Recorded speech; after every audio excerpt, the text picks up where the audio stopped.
Of late, Esther Passaris has found herself rubbing people the wrong way.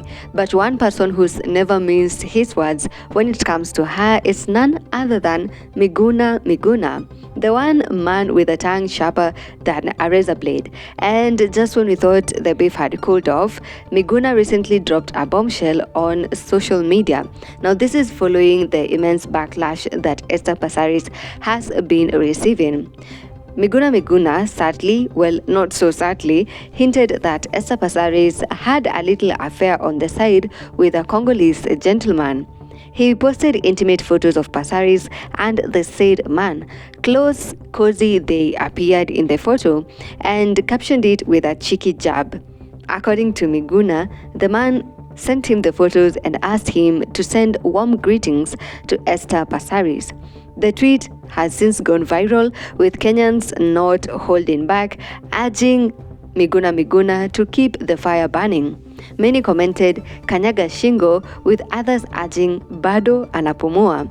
One lady summed it up very perfectly, commenting that Miguna hates Passaris more than all of us, with others saying that Kenyans should not even bother with Passaris and that they should just leave her to Miguna Miguna.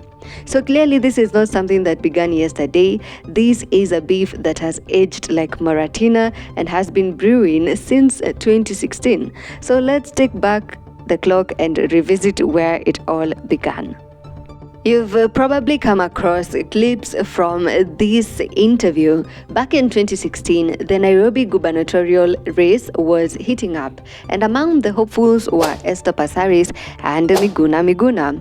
Both were invited to the Jeff Koinange live debate. The other contestants simply chickened out because who wanted to get grilled by Miguna Miguna, right? But Passaris braced herself and went for the debate. So it was Passaris versus Miguna Miguna, and let's just say it wasn't a debate, as it was turned into a verbal demolition. Esther Passaris, he knows me so well, on the 26th of October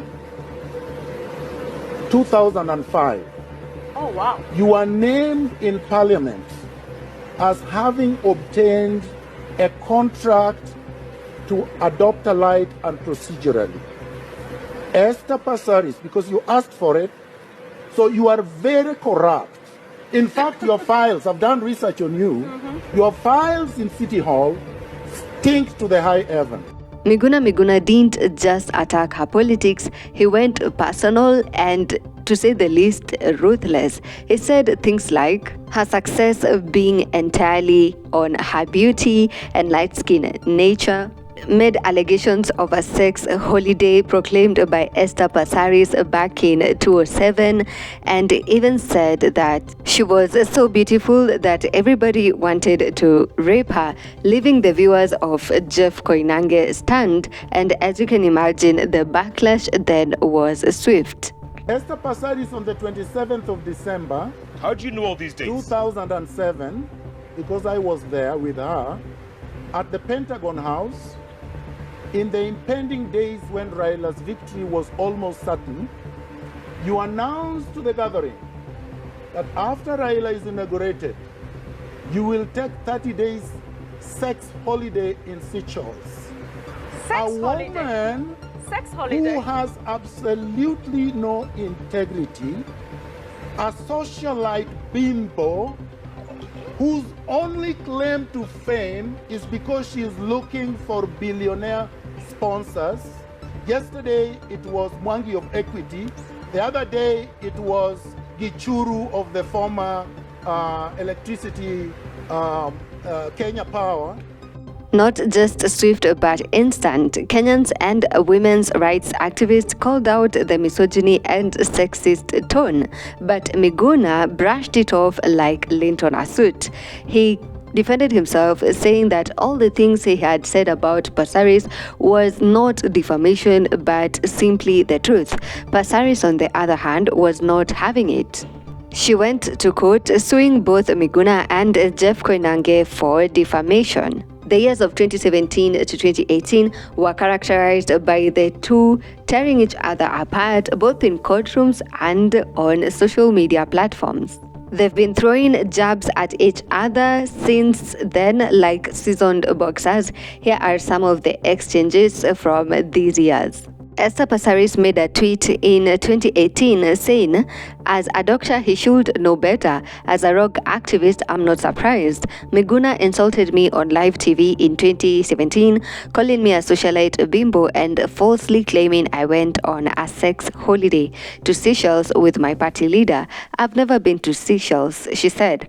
"This is not criticism, it's a slander. It's the kind of misogyny women in public life face daily, dressed up as truth-telling by men who thrive on character assassination. Let us be clear, you can't claim to fight for justice while dragging women with lies and insults. I stand by my truth, not because it's convenient, but because it's mine." On the same, this is what Miguna Miguna said in a tweet back in 2021. "It is live TV, not love TV. That was a debate between two candidates. One happened to be a woman. Passaris did not and does not represent all women. You can disagree with one woman without abusing or disrespecting all women. Begin to reason with the tiny brain you have." This was in response to someone who had called him out for the remarks he'd made on Passaris in that interview.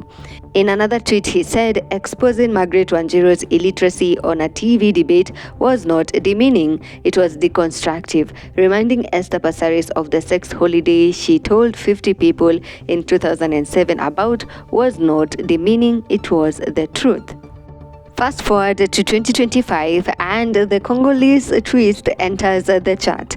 Miguna posted these intimate photos of Passaris with this man, and even though he didn't say much, we all got the gist. He left just enough unsaid for the imagination to do its thing. But this is not the only thing. He has also been proudly backing the agenda to recall Esther Passaris by reposting some of the tweets that have been pushing this move.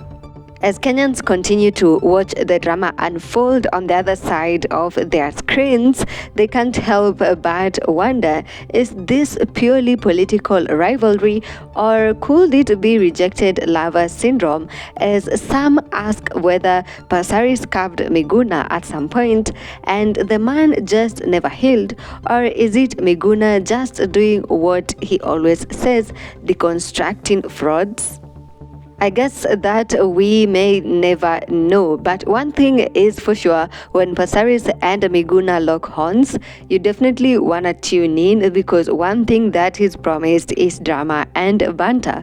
If you've enjoyed this breakdown, don't forget to like, comment and subscribe, and also tell us in the comments, do you think Miguna Miguna went too far in the then interview, or is he just the whistleblower that Kenya needs? Comment down below, and don't forget to like, share and subscribe, and stay tuned for the next video.